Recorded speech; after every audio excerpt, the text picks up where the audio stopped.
Imagine this. You're in a mall, casually shopping when suddenly shots ring out. What would you do? This is the harsh reality of an active shooter situation. It's sudden, chaotic, and terrifying. In a split second, a regular day can turn into a life-or-death situation. An active shooter is an individual actively engaged in killing or attempting to kill people in a populated area, often through the use of firearms. These situations are unpredictable and evolve quickly. They can occur in any location at any time, including places like a mall, where you least expect it.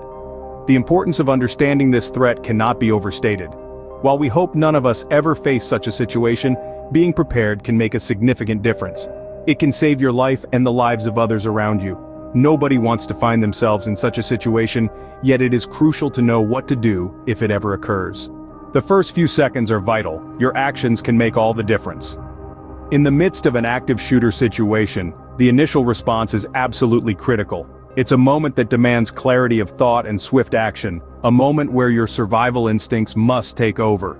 It's crucial to remember, however, that these instincts need to be guided by knowledge and preparation. First and foremost, it's essential to stay calm. Panic will only cloud your judgment and slow your reaction time. Take a deep breath, assess your surroundings, and make a plan. Look for the nearest exit. If it's safe, that's your quickest way out.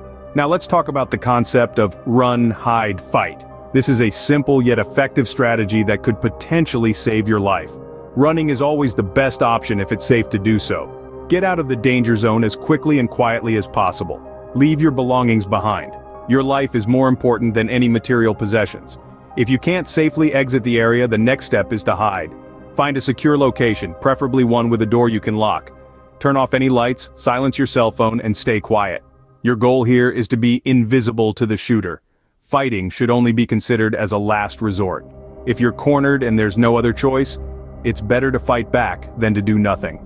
Look for anything within reach that can be used as a weapon. Remember, you're fighting for your life. It's important to note that these guidelines are not set in stone. Every situation is unique and you'll need to adapt based on the circumstances. The key is to stay alert, think quickly, and make the best decision you can with the information you have. Above all, remember that your safety is the priority. Run if you can, hide if you can't run, and fight only as a last resort. Your life is worth fighting for, and your actions can make all the difference. Running is your best option if it's safe. But how do you run safely in such a high-stress situation? When the unthinkable happens, your mind may be spinning, but it's important to remember a few key things. First, don't let your belongings slow you down. Leave them behind. Your life is more important than any material possession. Next, avoid the temptation to use escalators or elevators.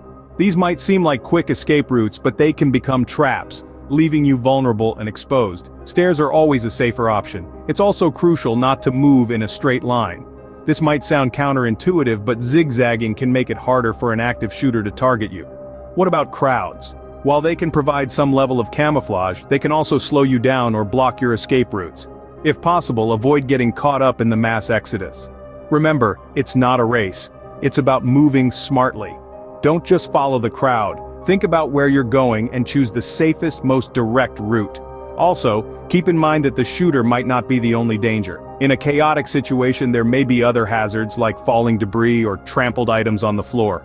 Stay vigilant and watch your step. Running is not just about speed, it's about smart movement and quick thinking. Because in a situation like this, your actions can make all the difference. If you can't run, your next best option is to hide. But where and how do you hide in a mall?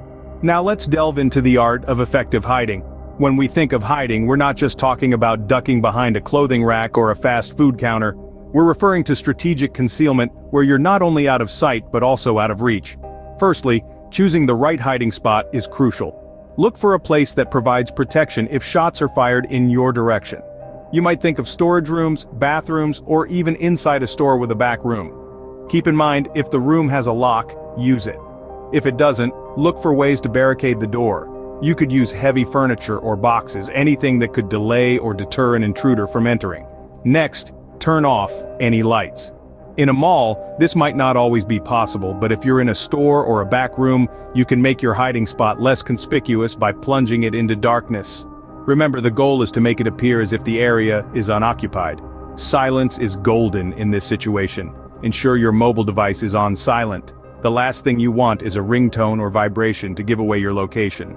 Also refrain from making noise, even whispering can carry in a quiet mall, so it's best to communicate through text messages or silent gestures. Stay quiet but remain alert. Keep an ear out for updates or changes in the situation. If you can safely do so, try to alert authorities to your location and the threat. But be cautious, the sound of a voice can travel, so only make a call if you're confident it won't compromise your safety. Remember, hiding isn't just about being out of sight. It's about minimizing signs of your presence. It's about making the person looking for you believe that you're somewhere else. Or better yet, not there at all. So, if you find yourself in a situation where running isn't an option, hide and hide effectively. As a last resort, you may have to fight back. But how do you do it effectively? There comes a time when running or hiding might not be an option. You're cornered, and the only way out is through. It's a frightening thought, but knowing how to fight back could be the difference between life and death. Firstly, you need to find a weapon. Look around you. Anything can be a weapon if you're creative enough. A heavy book, a fire extinguisher, even a pen or a shard of glass. The key is to use what's at your disposal to inflict harm and create an opportunity for escape. Next, aim for the vulnerable parts. The eyes, throat and groin are especially sensitive. A well-placed hit could incapacitate your attacker long enough for you to get away.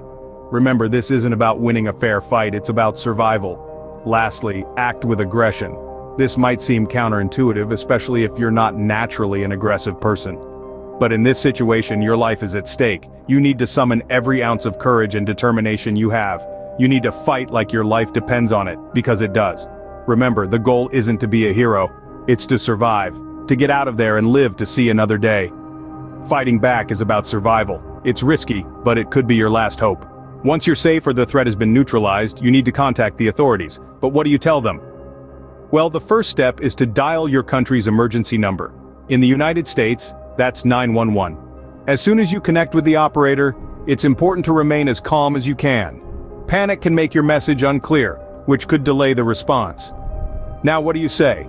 The operator will need to know the nature of the emergency. In this case, you're reporting an active shooter situation. Next, they'll need to know the location. Give them as much detail as you can about where you are or where the threat occurred. If you know the shooter's description or any other pertinent details, share those too. Remember, your safety is paramount. If you're still at risk, the operator can provide guidance on how to protect yourself until help arrives. Follow their instructions carefully. Once the authorities arrive, comply with their directions. They might not know who the shooter is, so they'll be cautious. Keep your hands visible and avoid sudden movements that could be interpreted as a threat. Provide any information you can that might help them resolve the situation. But the ordeal doesn't end when the shooter is neutralized.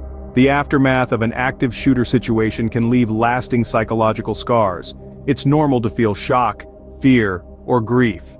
You might have trouble sleeping or feel anxious in crowded places. So what do? Reach out for help. Talk to someone you trust about your feelings. Consider seeking professional help, like a counselor or therapist. They can provide strategies to cope with your trauma and guide you towards recovery. Remember, it's okay to ask for help. You're not alone in your experience or your feelings. Many people and organizations are ready and willing to support you through this difficult time. Surviving an active shooter situation doesn't end when the threat is neutralized. It's important to seek help and support in the aftermath.